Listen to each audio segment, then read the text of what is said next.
Le message est arrivé alors que je finissais de dresser la table pour Thanksgiving. Mes doigts se sont figés au milieu du pliage des serviettes lorsque j'ai lu les mots qui brillaient sur l'écran de mon téléphone. Tu ne viendras pas avec nous pour la croisière de Noël. Ton père préfère que ce soit juste en famille. Ma mère, Linda, m'avait envoyé ce message comme s'il s'agissait d'un simple rappel. Sans explication. Sans excuse. Juste une exclusion froide et calculée. Je tenais toujours la serviette en lin lorsque le deuxième message est arrivé. Nous espérons que tu comprends. C'est plus simple ainsi. Mes yeux se sont fixés sur ces mots pendant de longues secondes. Plus simple. Bien sûr que c'était plus simple maintenant qu'ils avaient obtenu ce qu'ils voulaient. Je m'appelle Jessie et, à 34 ans, je viens de découvrir qu'acheter une maison de 400 000 $ à ses parents ne garantit pas une place à la table du dîner familial.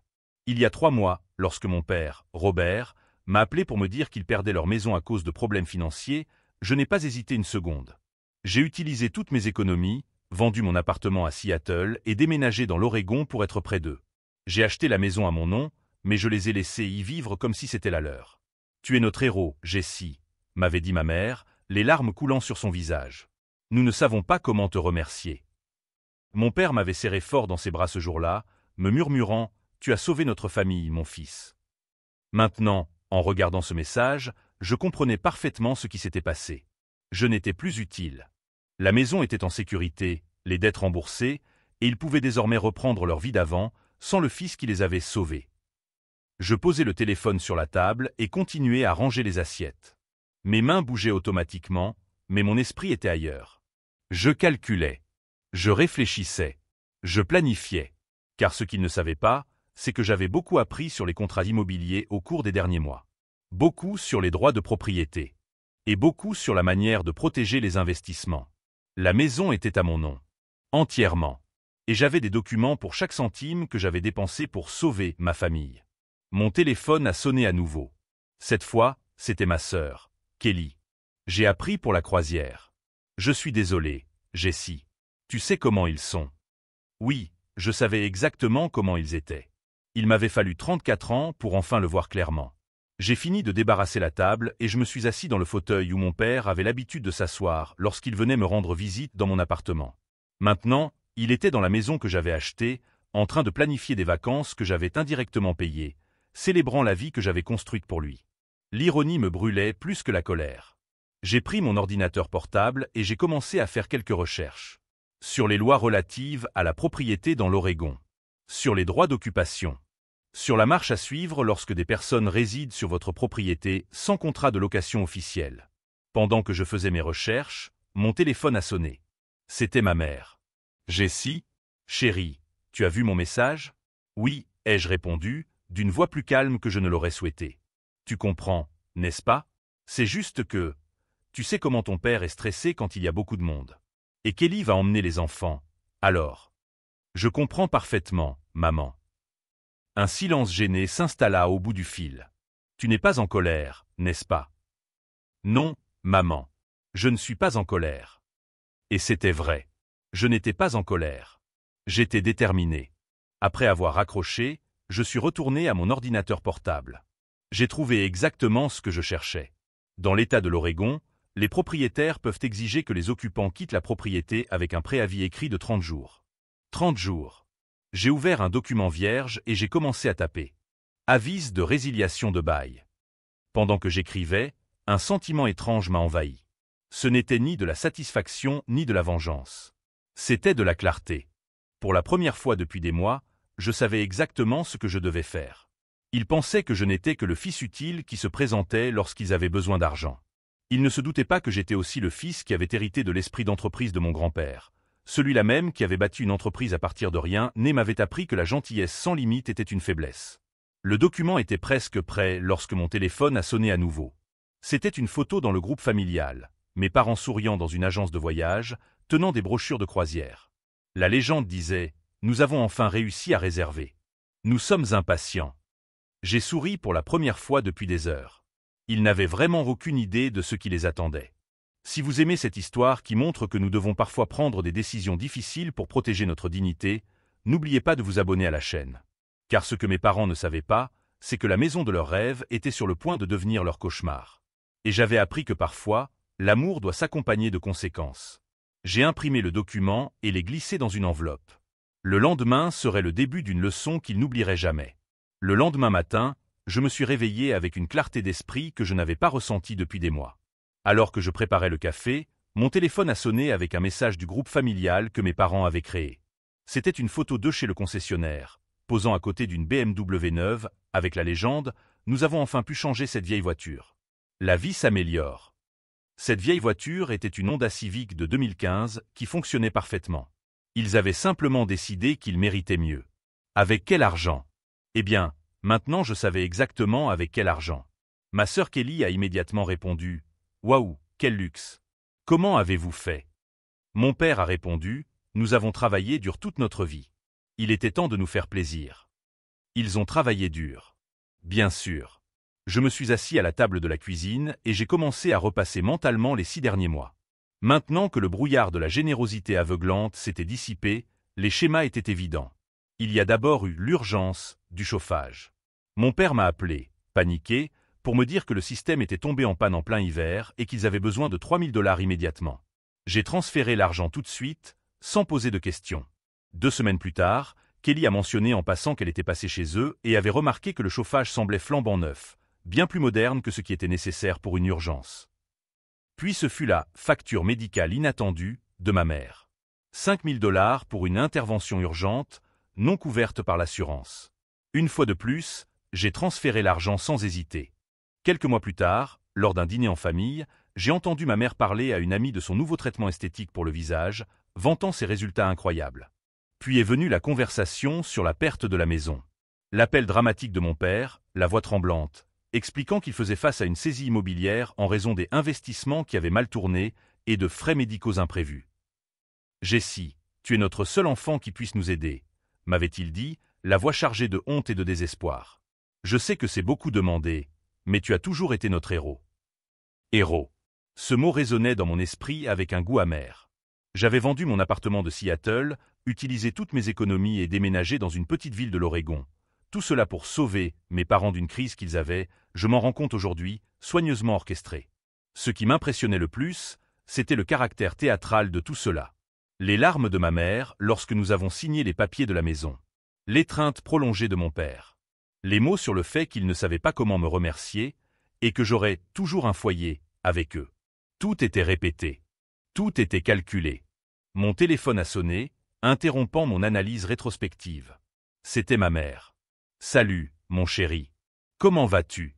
Tu n'avais pas l'air très heureux hier quand nous avons parlé. » Sa voix avait ce ton mielleux que je reconnaissais désormais comme une manipulation déguisée en inquiétude maternelle. « Je vais bien, maman. Je digère juste les nouvelles. » « Quelles nouvelles? Ah, tu veux parler de la croisière? Jessie, tu dois comprendre que ce n'est pas personnel. C'est juste que, eh bien, tu sais comment les choses se compliquent quand il y a beaucoup de monde. » Beaucoup de monde. Eh bien, Kelly emmène ses 3 enfants, et ton père est stressé par le bruit, et tu sais comme les cabines de croisière sont petites. Elle improvisait des excuses en temps réel. Chaque mot confirmait que mon exclusion avait été préméditée et délibérée. « Je comprends », ai-je répondu en gardant un ton neutre. « Et combien a coûté cette croisière pour toute la famille ?» Un bref silence. « Oh, pas beaucoup. On a obtenu un tarif spécial. Et, eh bien, on mérite bien des vacances après tout ce qu'on a traversé. » Tout ce qu'ils avaient traversé.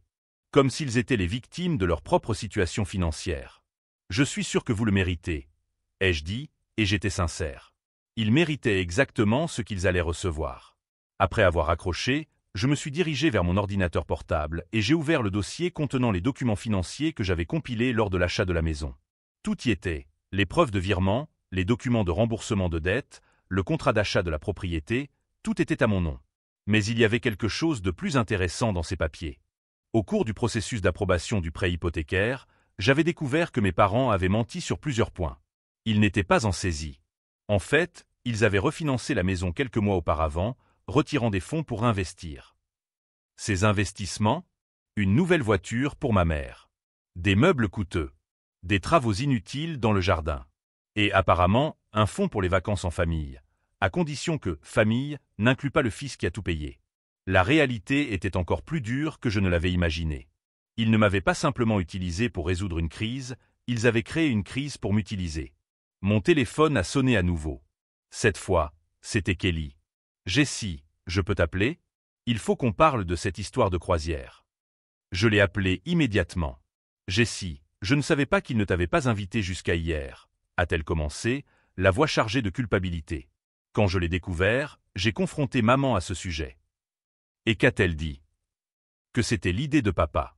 Qu'il a dit que tu traversais une période financière difficile et que ce serait gênant pour toi de voir tout le monde dépenser de l'argent que tu n'as pas. J'ai ri. Un rire sec, sans humour. Une période difficile financièrement.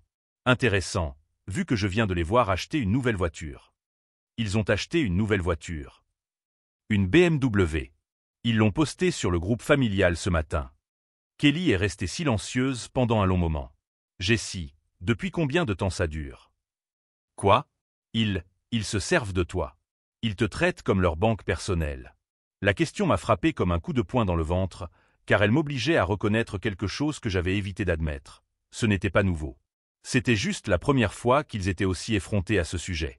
Tu te souviens quand tu as obtenu ton diplôme en gestion? A poursuivi Kelly. Ils se sont à peine présentés à la cérémonie, mais 2 semaines plus tard, papa t'a appelé pour te demander de l'argent pour investir dans cette affaire de vente de voitures d'occasion qui n'a jamais marché. Je m'en souvenais. 10 000 $ que je n'ai jamais revus. Et quand tu as obtenu ta première grosse promotion, maman a soudainement eu besoin de cet emprunt pour rénover la cuisine. 15 000 $. Jamais remboursé non plus. Bon sang, Kelly. Comment n'ai-je pas vu ça avant? Parce que tu voulais croire qu'ils t'aimaient, répondit-elle doucement. Et peut-être qu'ils t'aiment, à leur manière tordue. Mais ils te considèrent clairement comme une ressource. Après avoir raccroché avec Kelly, je suis resté assis en silence pendant près d'1 heure. Je n'étais plus en colère. Je calculais. Ils avaient joué avec moi pendant des années, et j'avais participé volontairement, aveuglé par mon besoin d'approbation parentale. Mais maintenant, les règles avaient changé. Maintenant, je savais à quel jeu nous jouions. Et contrairement à eux, j'étais vraiment doué en stratégie. Je suis retourné aux documents que j'avais commencé à rédiger la veille au soir. Mais maintenant, avec une compréhension complète de la situation, je me rendais compte qu'une simple expulsion serait trop peu. Trop limité. Ils ne m'avaient pas seulement exclu d'un voyage. Ils m'avaient exclu de leur famille tout en vivant de ma générosité. Et apparemment, ils avaient l'intention de continuer ainsi indéfiniment.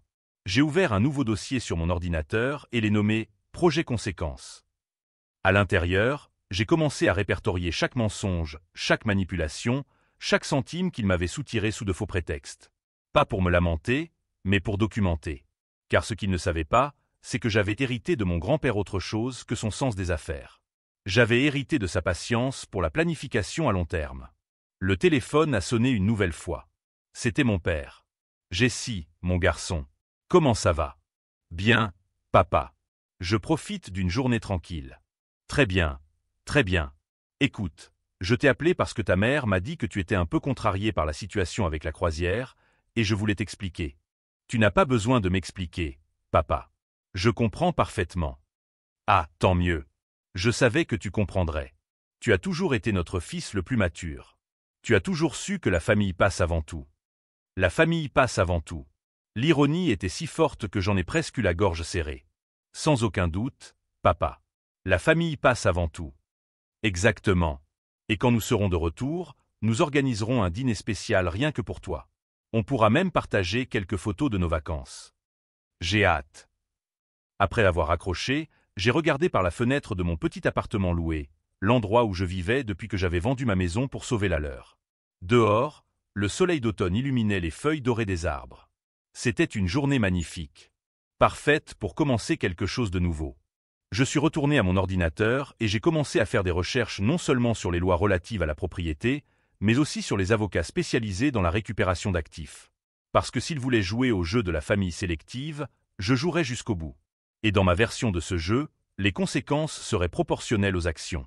Ils étaient sur le point de découvrir qu'exclure le mauvais enfant de la famille peut être la plus grave erreur que l'on puisse commettre dans la vie. Si vous suivez cette histoire et que vous voulez voir comment une trahison familiale peut se transformer en le plus grand regret d'une vie, n'oubliez pas de vous abonner à la chaîne. Car mes parents n'avaient aucune idée que, pendant qu'ils planifiaient leurs vacances de rêve avec mon argent, je planifiais le réveil le plus brutal de leur vie. 3 jours plus tard, alors que je parcourais les publications de vacances de mes parents sur Facebook, mon téléphone a sonné. C'était un numéro inconnu. « Jessie ? Ici Tom Bradley, du cabinet d'avocats Bradley et Associates. Votre père m'a donné vos coordonnées. Mon estomac s'est noué. Pourquoi mon père parlait-il d'eux à un avocat? Bonjour, Tom. En quoi puis-je vous aider? Eh bien, c'est au sujet de la propriété d'Elm Street. Vos parents souhaitent apporter quelques modifications aux documents. Ils ont mentionné que vous aviez accepté de leur rétrocéder officiellement la propriété. J'ai ri. Un rire court et amer. Désolé, Tom, mais il doit y avoir un malentendu. Je n'ai jamais donné mon accord. Il y eut un silence gênant. Ah. Eh bien, il semblait très sûr d'eux. En fait, nous avons déjà commencé à préparer les documents. Ils ont dit que c'était juste une formalité, puisque vous aviez acheté la maison pour leur faire un cadeau. Un cadeau qu'ils veulent officiellement récupérer alors qu'ils me renient. Tom s'est éclairé la gorge, visiblement mal à l'aise. Vous feriez peut-être mieux de régler cela en famille d'abord. Je vais suspendre notre travail jusqu'à ce que nous ayons une direction claire. Après avoir raccroché, je me suis assis à ma table à manger pendant au moins 1 heure, à simplement respirer. Ils ne se contentaient pas de m'exclure. Ils essayaient de me voler légalement la maison que j'avais achetée.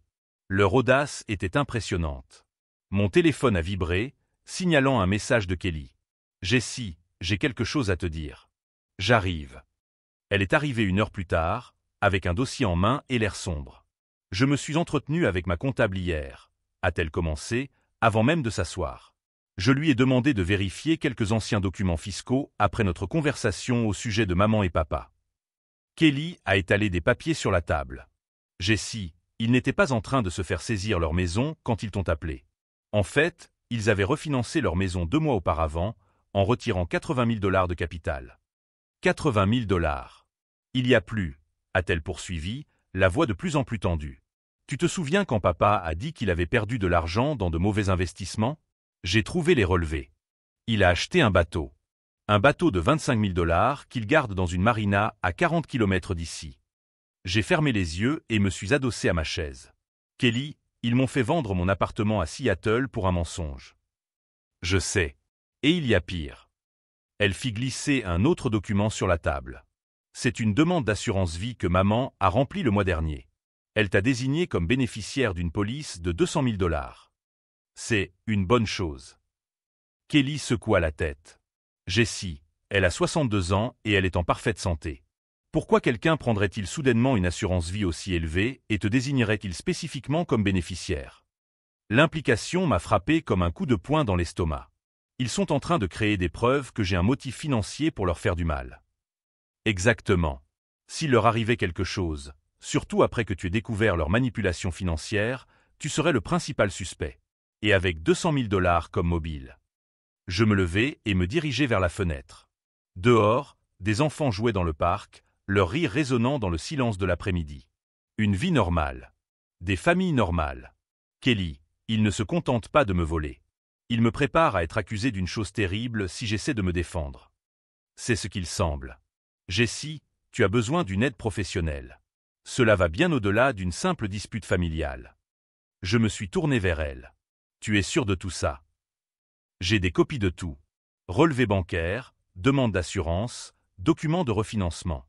Tout est daté et tamponné. À ce moment-là, une étrange lucidité m'envahit. Ce n'était ni de la colère, ni de la tristesse. C'était de la pure détermination. Kelly, tu me soutiendrais si je décidais de me battre. Jessie, je ne sais pas ce que tu as en tête, mais tu dois être prudent. Ils ont clairement plusieurs longueurs d'avance. Ou ils le croient. J'ai pris mon téléphone et j'ai commencé à rechercher des cabinets d'avocats spécialisés dans la fraude familiale. Car ce que mes parents ignoraient, c'est que passer des années à gérer des projets complexes à Seattle m'avait appris certaines choses sur la stratégie à long terme. Ils avaient sous-estimé un élément crucial. Je n'étais plus le jeune homme naïf qui cédait toujours à leur manipulation. J'étais un homme de 34 ans qui avait des ressources, des relations et, surtout, des preuves écrites de tout. Pendant que Kelly rangeait les papiers, j'ai appelé le premier cabinet de ma liste. Cabinet Morrison et Lewis, comment puis-je vous aider? J'aimerais prendre rendez-vous au sujet d'une fraude familiale et d'un détournement de fonds. Bien sûr, monsieur. Quel jour vous conviendrait? Aujourd'hui, si possible. C'est urgent. Après avoir raccroché, Kelly m'a regardé avec un mélange d'inquiétude et d'admiration. Jessie, tu es sûr de toi? Kelly, ils ont passé des années à m'utiliser comme banque personnelle. Maintenant, ils essaient de me faire porter le chapeau tout en me volant mes biens. Tu penses que je devrais simplement accepter? Elle secoua lentement la tête. Non. En fait, je pense qu'il est temps que quelqu'un leur montre qu'il y a des conséquences. 2 heures plus tard, j'étais assis dans le bureau de Margaret Morrison, une avocate de 60 ans spécialisée dans la récupération d'actifs familiaux. Elle écouta toute l'histoire sans l'interrompre, prenant parfois des notes. « Jessie, dit-elle finalement, vous avez un dossier très solide. Fraude, coercition financière, diffamation. Mais je dois être honnête, cela va être brutal pour votre famille. Ils ont rendu cela brutal lorsqu'ils ont décidé de faire de moi un criminel potentiel. » Margaret acquiesça. « Nous allons avoir besoin d'un détective privé pour tout documenter correctement. Et je vais avoir besoin que vous compiliez chaque transaction, chaque conversation, chaque promesse non tenue. Combien de temps cela prendra-t-il? Pour monter un dossier en béton, environ 2 semaines. Pour le mettre en œuvre, cela dépendra de leur degré de coopération lorsqu'ils découvriront que vous n'êtes plus une victime passive. » Je quittai le bureau de Margaret avec un sentiment que je n'avais pas éprouvé depuis des mois. Le contrôle. Mes parents savouraient leur victoire temporaire quelque part dans les Caraïbes, célébrant le fait d'avoir réussi à manipuler leur fils cadet au point qu'il finance leurs vacances et accepte ensuite son exclusion en silence. Ils n'avaient aucune idée que, pendant qu'ils publiaient des photos de cocktails et de couchers de soleil, je construisais méthodiquement le dossier qui non seulement me permettrait de récupérer ma propriété, mais exposerait également tous les mensonges qu'ils avaient racontés. Kelly m'a appelé alors que j'arrivais chez moi. « Jessie, je viens de voir d'autres photos de la croisière. Ils sont dans un complexe hôtelier tout compris aux Bahamas. Maman a posté une photo d'elle en train de dépenser 800 $ en achats hors taxes. 800 $ de mon argent, ai-je corrigé. Tu vas vraiment aller jusqu'au bout. » J'ai regardé le dossier que Margaret m'avait remis, rempli de formulaires et de stratégies juridiques. Kelly, ils ne m'ont pas laissé le choix. Quand tu essaies de détruire quelqu'un à titre préventif, tu le forces à se défendre. Et dans mon cas, la défense ressemblera beaucoup à une contre-attaque.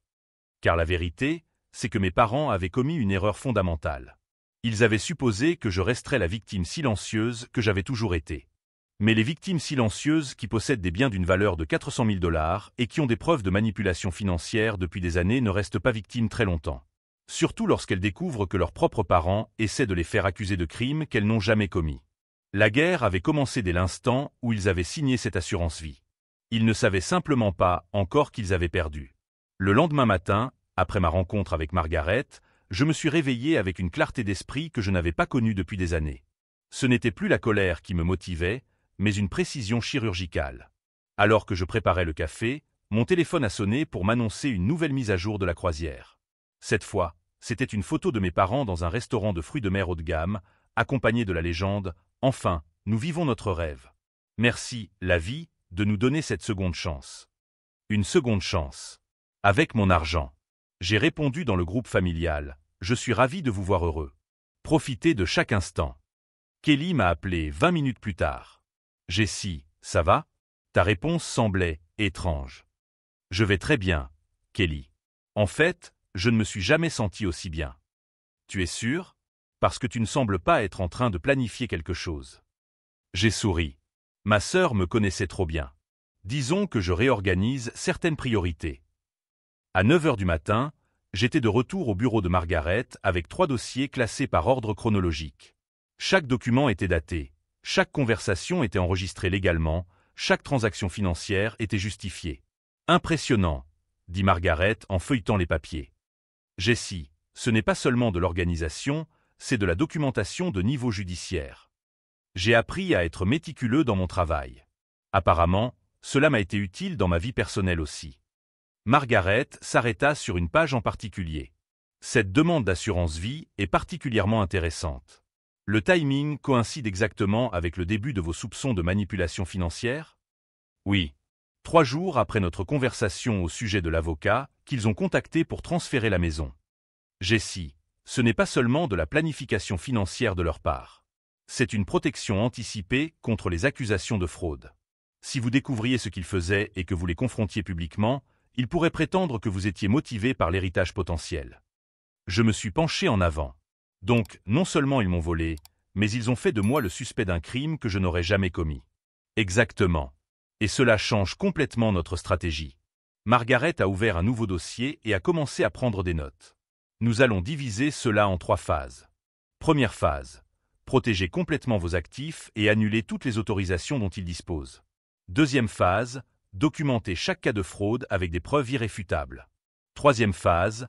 Mettre en œuvre des sanctions proportionnées. Combien de temps pour chaque phase? La première peut être mise en œuvre immédiatement, en quelques heures. La deuxième prendra une semaine pour être correctement compilée. La troisième. Elle s'interrompit et me regarda droit dans les yeux. La troisième dépend de jusqu'où vous voulez aller. J'ai réfléchi un instant.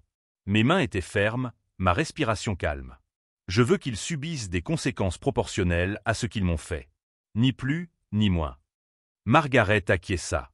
Alors nous commençons aujourd'hui. Notre premier arrêt fut la banque. En 2 heures, toutes les autorisations dont disposait ma mère furent révoquées. Chaque compte fut protégé par une authentification à 2 facteurs. Toute transaction supérieure à $50 devait désormais être approuvée par moi-même. Notre deuxième arrêt fut le notaire. En 1 heure, un nouveau testament fut rédigé, signé et certifié. Si quelque chose m'arrivait, Kelly hériterait de tout, pas mes parents. Le troisième arrêt fut chez un détective privé recommandé par Margaret. James Crawford avait 60 ans, les cheveux gris et une réputation irréprochable dans les affaires de fraude familiale. Il était spécialisé dans la reconstruction de chronologie financière pour les litiges complexes. « Votre cas est intéressant », a-t-il déclaré en examinant mes documents. Je vois souvent ce genre de manipulation progressive dans les cas d'abus financiers envers les personnes âgées. Mais ici, ils ont adapté leur technique à un enfant adulte. Est-il possible de tout retracer? Jessie, avec les documents dont vous disposez, je peux reconstituer non seulement les transactions, mais aussi les intentions qui les sous-tendent. Chaque faux prêt, chaque urgence inventée, chaque manipulation émotionnelle. Et avec le timing de la demande d'indemnisation de l'assurance vie. Il secoua lentement la tête. Ils ont pris grand soin de couvrir leurs traces, mais ils étaient aussi très confiants que vous n'enquêteriez jamais. Cette combinaison laisse toujours des preuves. Pendant que James m'expliquait son processus d'enquête, mon téléphone a sonné à nouveau. Une autre photo de la croisière. Mes parents dans un casino, un cocktail coûteux à la main, souriant tous les deux largement. La légende disait « La chance a enfin tourné en notre faveur ». Je montrai la photo à James. « Ils dépensent l'argent qu'ils vous ont volé tout en célébrant publiquement leur chance », fit-il remarquer. C'est la preuve d'une absence totale de remords. Je quittai le bureau de James avec un calendrier précis. 7 jours pour rassembler des preuves irréfutables. 14 jours pour mettre en place des protections juridiques complètes. Et quand mes parents reviendraient de leur croisière, ils entreraient dans un monde complètement différent. Ce soir-là, Kelly s'est présentée à mon appartement sans prévenir. « Jessie, je dois savoir ce que tu prévois de faire. » J'ai préparé du thé pour nous deux et nous nous sommes assises à la petite table de la cuisine. « Kelly, ils ne m'ont pas seulement volé. Ils ont orchestré une situation dans laquelle je serais soupçonné d'avoir tenté de leur faire du mal si je découvrais le vol. L'assurance vie. Exactement. Et la tentative de transférer légalement la maison pendant leur absence. Ils ne sont pas seulement cupides, Kelly. Ils sont stratégiques. » Kelly resta silencieuse pendant un long moment. « Qu'est-ce que tu vas faire? » ?»« Je vais me protéger. Et je vais m'assurer qu'ils subissent les conséquences appropriées. »« Jessie, tu es sûre de vouloir détruire la famille comme ça? » Je l'ai regardé avec un calme qui m'a surpris. « Kelly, ils ont détruit la famille au moment où ils ont décidé de faire de moi une victime, puis un suspect. Je ne fais que documenter ce qu'ils ont fait. Si vous suivez ce parcours qui révèle jusqu'où peut aller la trahison familiale, n'oubliez pas de vous abonner à la chaîne, car les prochaines révélations montreront que parfois, la famille que nous pensons connaître n'est qu'une illusion soigneusement construite. » Le lendemain matin, j'ai reçu un appel de Tom Bradley, l'avocat engagé par mes parents. « Jessie, vos parents m'ont appelé depuis leur croisière. Ils sont inquiets. Ils ont dit que vous aviez changé les mots de passe de certains comptes et voulaient savoir si cela affectait notre capacité à traiter le transfert de propriété. Tom, comme je vous l'ai déjà dit, je n'ai jamais accepté aucun transfert. Eh bien, il semble penser que c'est simplement parce que vous êtes émotionnellement bouleversé de ne pas pouvoir partir en croisière. Tom, je peux te poser une question? Quand ils t'ont contacté pour transférer une propriété de 400 000 $, tu leur as demandé pourquoi leur fils, qui avait acheté la maison pour eux, n'était pas impliqué dans la discussion. Un silence gênant. Eh bien, ils ont expliqué que c'était une surprise pour toi. Une surprise. Transférer ma propriété à mon insu serait une surprise. Jessie, vous feriez peut-être mieux de régler ça quand ils seront de retour. Je suis tout à fait d'accord. Après avoir raccroché, j'ai souri pour la première fois depuis des jours. Mes parents étaient nerveux. Assez nerveux pour appeler leur avocat au milieu d'une croisière coûteuse. Ils commençaient à se rendre compte que quelque chose avait changé, mais ils ne savaient pas encore quoi. Sur mon bureau, les 3 phases du plan de Margaret étaient organisées dans des dossiers colorés. Phase 1, terminée. Phase 2, en cours. Phase 3, en attente de mise en œuvre. J'ai regardé par la fenêtre de mon appartement. Dans une semaine, mes parents rentreraient à la maison en s'attendant à retrouver le fils qui avait toujours cédé à leur manipulation. Au lieu de cela, ils allaient trouver quelqu'un qui avait appris une leçon qu'ils m'avaient involontairement enseignée, qu'une vraie famille se protège mutuellement, elle ne s'exploite pas. Et la protection, parfois, signifie établir des limites qui font mal avant de guérir. J'ai ouvert mon ordinateur portable et j'ai commencé à taper le premier brouillon d'une lettre qui leur serait remise au moment précis de leur retour. Chers parents, bienvenue à la maison. Nous devons parler.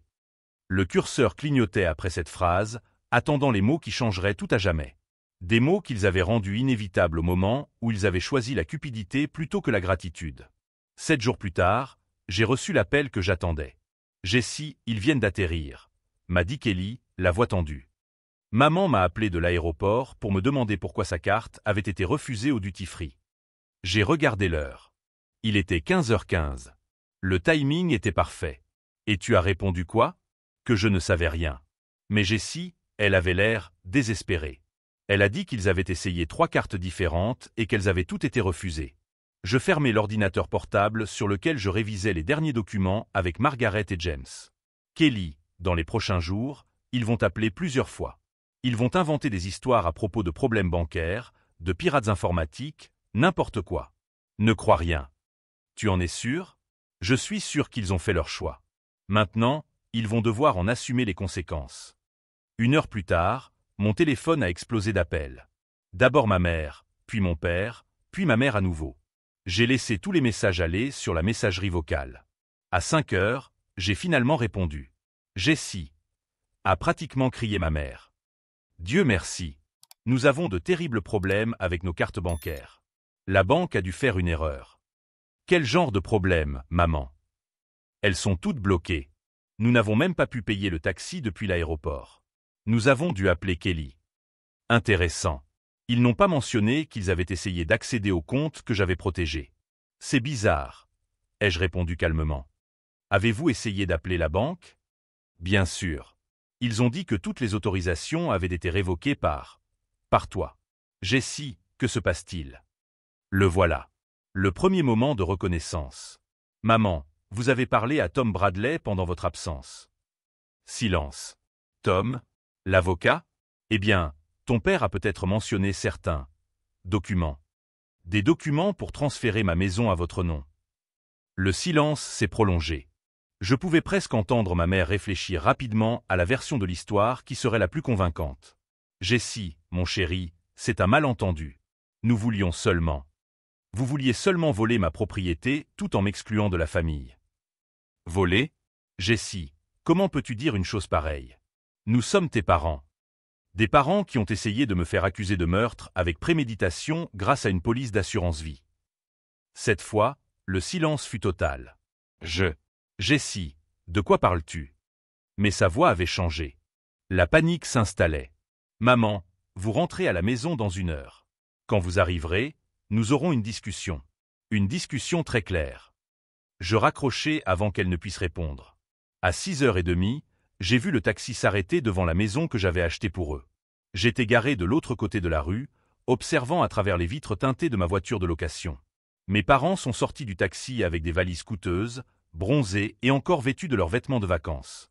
Ma mère parlait avec animation au téléphone, probablement avec Tom Bradley. C'est lorsque mon père a essayé d'ouvrir la porte d'entrée que le premier choc est survenu. La clé ne fonctionnait pas. Je l'ai vu essayer plusieurs fois, puis frapper à la porte, puis prendre son téléphone. 2 minutes plus tard, mon téléphone a sonné. Jessie, la serrure est cassée. On ne peut pas rentrer dans la maison. Papa, la serrure n'est pas cassée. Vous ne vivez plus là-bas. Comment ça, vous ne vivez plus là-bas? Je veux dire que la propriété a été vendue hier. Les nouveaux propriétaires emménagent lundi. Le téléphone est resté silencieux pendant si longtemps que j'ai cru que la communication avait été coupée. Jessie, Ma mère avait pris le téléphone, sa voix tremblait maintenant. Arrête de plaisanter. Ouvre la porte immédiatement. Maman, ce n'est pas une plaisanterie. Et je ne peux pas ouvrir la porte d'une maison qui ne m'appartient plus. Jessie, nous habitons ici. Non, vous viviez ici. Par courtoisie de ma part. Une courtoisie qui a pris fin lorsque j'ai découvert que vous essayiez de me voler. J'ai regardé à travers le pare-brise et j'ai vu ma mère frapper à la porte d'entrée, puis aux fenêtres. Mon père tournait en rond dans le jardin, le téléphone collé à l'oreille. Mon téléphone a sonné à nouveau. Jessie, c'est ridicule. Tu ne peux pas nous laisser sans maison. Papa, vous aviez une maison. Vous l'avez vendue pour retirer 80 000 $ en capital. Puis vous m'avez menti en me disant que vous étiez menacé de saisie. Silence. Comment, où as-tu obtenu cette information? De la même source qui m'a dit que tu avais acheté un bateau de 25 000 $ à la marina de Cedar Bay. Une autre longue pause. Jessie, on peut expliquer. J'en suis sûr. En fait, j'aimerais beaucoup entendre vos explications. Retrouvez-moi au Déniès, sur la rue principale, dans 1 heure. Mais Jessie, où allons-nous dormir ce soir? Bonne question. Kelly aura peut-être une idée. Je raccrochai et me rendis au Déniès. 1 heure plus tard, mes parents entrèrent dans le restaurant. Ils étaient visiblement bouleversés, cheveux en bataille, vêtements froissés, cernes sous les yeux qui n'avaient rien à voir avec le décalage horaire. Ils s'assirent à la table en face de moi sans dire un mot. « Bon retour parmi nous », ai-je dit calmement en faisant glisser un dossier en carton sur la table. « J'espère que vous avez passé de bonnes vacances. » Mon père a ouvert le dossier avec des mains tremblantes. À l'intérieur se trouvaient des copies de tous les documents que James avait compilés.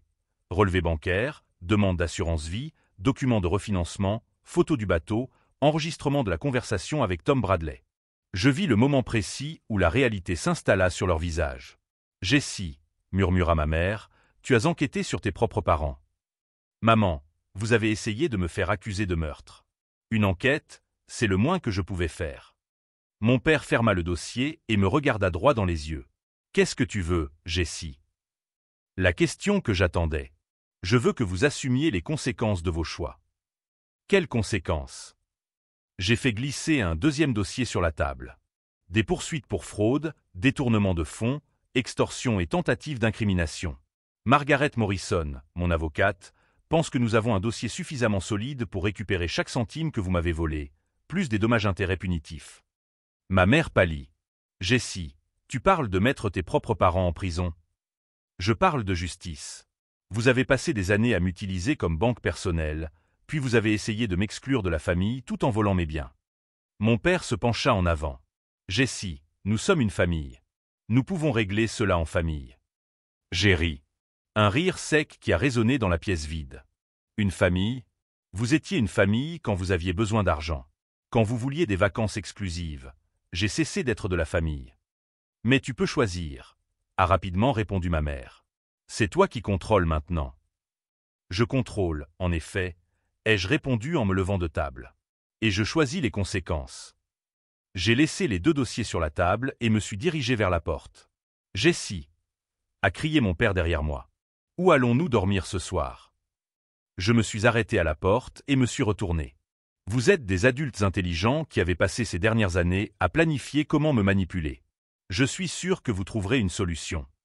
Je quittai le restaurant en sachant que mes parents avaient enfin compris que le fils utile et silencieux était mort à l'instant où il avait reçu ce SMS au sujet de la croisière. À sa place était né quelqu'un qu'il ne s'était jamais attendu à affronter. Quelqu'un qui documentait tout, planifiait soigneusement et surtout, quelqu'un qui n'avait plus peur de dire non. Le téléphone sonna alors que j'arrivais à la maison. C'était Kelly. « Jessie, ils viennent de m'appeler. Ils me supplient de les laisser dormir chez moi. » « Et tu leur as dit quoi? » Je leur ai dit que j'avais besoin de réfléchir. « Jessie, ils sont dévastés. Maman est en larmes, papa a pris 10 ans. » J'ai regardé par la fenêtre de mon appartement. La ville brillait tranquillement sous les lumières de la nuit. « Kelly, ils ont fait leur choix quand ils ont décidé que j'étais jetable. Maintenant, ils découvrent que les gens jetables gardent parfois des documents. Car mes parents étaient sur le point de découvrir que rejeter le mauvais enfant de sa famille peut être la plus grave erreur que l'on puisse commettre dans sa vie. Et demain, quand ils se réveilleraient, peu importe où, ils découvriraient que les conséquences ne faisaient que commencer. 6 mois plus tard, j'ai reçu l'appel que j'attendais. C'était Margaret. « Jessie, ils ont accepté l'accord. Paiement intégral de toutes les pertes financières, plus 15 000 $ de dommages et intérêts. Et il renonce à toute revendication future sur toi ou tes biens. J'ai regardé par la fenêtre de mon nouvel appartement à Portland. J'avais repris ma vie, mais elle avait changé. Kelly est arrivée cet après-midi-là avec du café et des nouvelles. Ils ont emménagé dans un appartement d'une chambre dans un quartier modeste de la ville. Papa a trouvé un emploi à temps partiel chez Walmart. Maman, eh bien, elle apprend que la manipulation n'est pas une compétence transférable. Et le bateau? Vendu pour payer les avocats. 3 jours plus tard, ma mère m'a appelé. Sa voix était différente, plus faible, plus âgée. Jessie, nous voulions te dire que nous sommes désolés. Merci de le dire. Tu penses que, un jour, nous pourrions réessayer? J'ai fermé les yeux et réfléchi à la question qu'elle me posait réellement. Maman, vous devez apprendre à vivre sans mon argent avant d'apprendre à vivre avec moi. J'ai raccroché et j'ai souri. Pour la première fois depuis des années, je ne me sentais pas coupable d'avoir fixé des limites. Le mois suivant, j'ai lancé une entreprise de conseil pour aider les gens à se protéger contre la fraude familiale. Kelly est devenue ma première employée. Tu n'es plus en colère? M'a-t-elle demandé un jour. Non. Je ressens de la gratitude. De la gratitude. Ils m'ont appris la différence entre être aimé et être utilisé. Cette leçon vaut plus que n'importe quelle maison. Si cette histoire de transformation et d'établissement de limites vous a touché, abonnez-vous à la chaîne pour découvrir d'autres récits de dépassement de soi et de justice. Aujourd'hui, 2 ans plus tard, mon entreprise prospère en aidant d'autres personnes à retrouver leur dignité financière. Mes parents? Eh bien, ils ont enfin appris la vraie valeur de l'argent, quand c'est le leur. Parfois, la plus grande gentillesse que nous pouvons montrer à quelqu'un est de le laisser assumer les conséquences de ses choix. Car ce n'est que lorsque nous cessons d'être le sauveur de quelqu'un que cette personne apprend à se sauver elle-même.